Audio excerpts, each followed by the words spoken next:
있으니까요. 오늘 아침 고아원에서 나올 때 이 보기 흉한 교직 옷을 입고 있는 게 몹시 부끄러웠어요. 고아는 모두 이런 옷을 입어요. 지난해 겨울 호프타운의 상인이 교직 옷감 300야드를 고아원에 기부했어요. 팔고 남은 거라고 말하는 이들도 있었지만 친절한 마음에서 기부했다고 나는 믿고 싶어요. 기차에 타는 동안도 사람들은 나를 가엾이 여기는 것 같았어요. 하지만 나는 상상해보았어요. 엷은 하늘색 비단 드레스를 입고 있다고. 어차피 공상할 바에는 멋있게 하는 편이 좋지 않겠어요? 꽃과 하늘하늘한 깃털 장식이 달린 커다란 모자를 쓰고 금시계를 차고 사냥 가죽 장갑과 구두를 신었다고 상상했어요. 그러자 기분이 좋아지며 섬에 닿을 때까지 무척 즐거웠어요. 배에서 멀미도 하지 않았지요.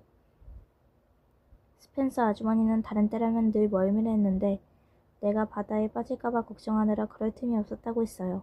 나처럼 가만히 있지 못하는 아이는 처음 보았다고요.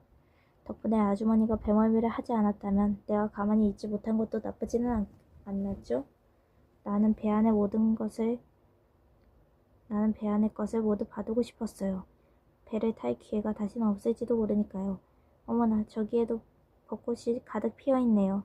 이 섬은 꽃으로 넘치고 있어요. 이 섬이 무척 마음에 들어요.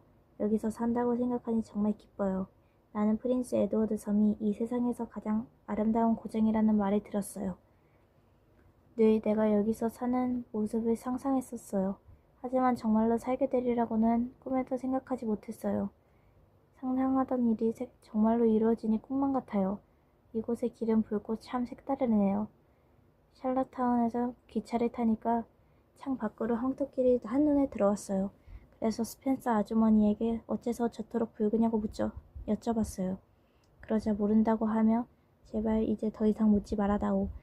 벌써 1천가지도 더 물었으니 라고 하시더군요. 어쩌면 그만큼 물어보았는지도 모르지만 누구에게 물어보지 않으면 어떻게 여러 가지 일을 알 수 있겠어요. 아저씨, 저 길은 왜 보이지요? 매슈가 대답했다. 글쎄다, 나는 모르겠구나. 그럼 이것도 언젠가는 알아내야 할 일 가운데 하나가 됐어요. 앞으로 알아볼 일이 잔뜩 있다는 것은 참 멋진 일이에요. 살아있는 기쁨을 느껴요. 세상에는 재미난 일이 얼마든지 있으니까요. 모든 것을 다 알고 나면 즐거움이 반으로 줄지 않을까요? 그렇게 되면 상상할 여지가 없어지겠지요? 아저씨, 나는 너무 말이 많죠? 모두들 그렇게 말해요. 조용히 있는 편이 좋다면 그렇게 할게요. 마음만 먹으면 잠자코 있을 수 있어요. 어려운 일이긴 하지만. 놀랍게도 매슈는 기분이 유쾌해졌다. 말하는 사람들이 흔히 그렇듯 상대가 혼자 계속 이야기하고 게다가 맞장구 칠 필요가 없을 때면 말 잘하는 사람이 제멋대로 이야기하는 것을 듣는 게 좋았다. 그러나 설마 자기가 이런 어린 여자아이를 상대로 유쾌해지라고는 생각조차 한 일이 없었다. 그는 여자라는 것만으로도 질색이고 소녀는 더욱 그러했다. 소녀들이 그를 곁눈질하며 슬슬 피하는 것을 그는 참을 수가 없었다. 그 애들은 마치 한마디라고도 하면 매슈가 입을 크게 벌리고 덤벼들리라고 여기는 것 같았다. 에번리의 점잖은 집안 딸들은 모두 그러했다. 이 중괴 투성이 소녀는 달랐다. 매슈의 둔한 머리로 이 아이의 눈부시게 돌아가는 머리를 따라가는 게 쉬운 일은 아니었지만 이 아이의 말이 그럴듯하게 여겨졌다. 그는 언제나처럼 수줍어하며 말했다. 마음 내키는 대로 이야기해도 좋아. 나는 상관없으니까. 어머나, 정말 기뻐요. 나는 아저씨와 마음이 맞을 것 같아요. 이야기하고 싶을 때 얼마든지 할 수 있으니까요. 아이들이 좋긴 하지만 시끄러워 견딜 수 없다는 꾸지람을 듣지 않아도 된다고 생각하니 마음 놓여요.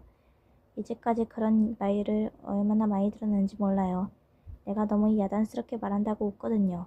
하지만 굉장한 생각을 전하려면 과정에 섞이지 않을 수 없잖아요. 매슈는 감탄하며 말했다. 그럴 테지. 네 말이 맞는 것 같구나. 스펜서 아주머니는 제 혀가 공중에 동동 떠 있는 것 같다고 했지만 그렇지 않아요. 제대로 목구멍에 붙어 있어요. 스펜서 아주머니는 아저씨네 집을 그린 게이블즈라고 부른다고 했어요. 나는 여러 가지로 물어보았어요. 집 둘레에 나무가 빙 둘러있다고 하더군요. 그 말을 듣고 나는 더욱 기뻤어요. 나무를 무척 좋아하는데 고아원에는 나무가 전혀 없었거든요. 정면에 낮은 하얀 울타리 안에 작은 나무가 두세 그루 있을 뿐이었어요. 마치 나무들마저 고아들 같아서 보고 있으면 자꾸만 울고 싶어졌지요.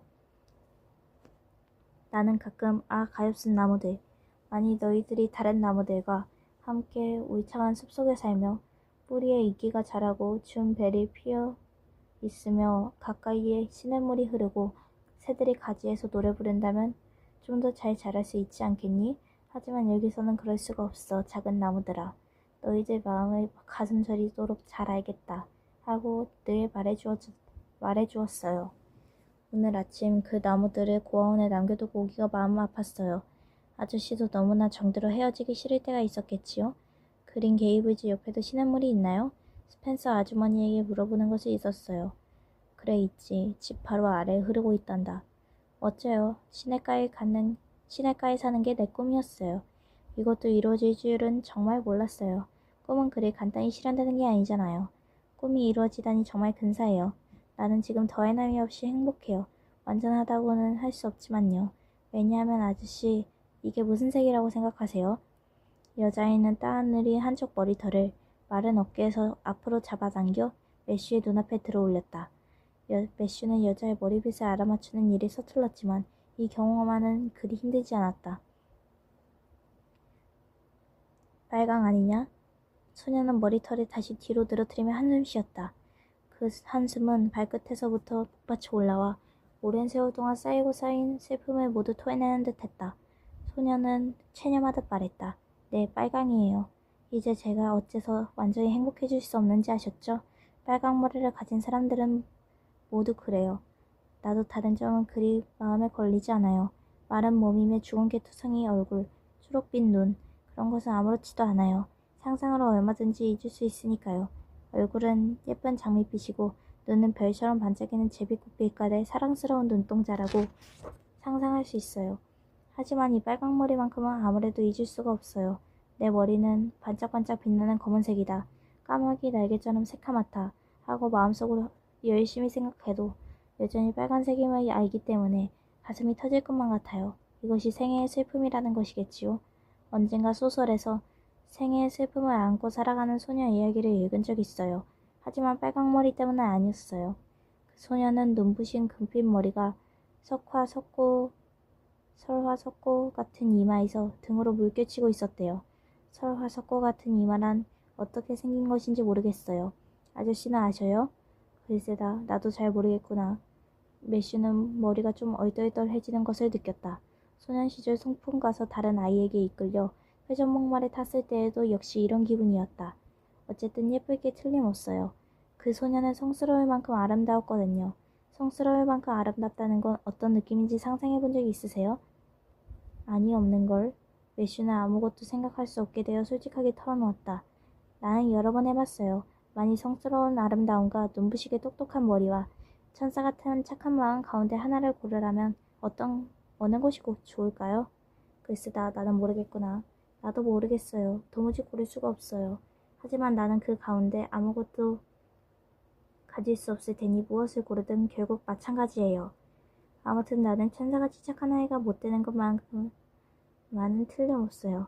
스펜서 아주머니가 말씀하시기를 어머나 커스버트 씨, 어머나 커스버트 씨, 어머나 커스버트 씨. 이것은 스펜서 부인이 한 말은 아니었다. 또한 그 소녀가 마차에서 굴러떨어진 것도 아니고 매슈가 깜짝 놀랄만한 일을 한 것도 아니었다. 다만 마차가 길모퉁이를 돌아 가로수길에 이르렀을 뿐이었다. 뉴브리지 사람들의 가로수길이라고 부르는 500야드 되는 큰 줄기 도로로 몇 년 전 좀 괴짜인 어떤 늙은 농부가 길 양쪽에 심은 큰 사과나무가 가지를 뻗어 멋진 아치를 이루고 있었다.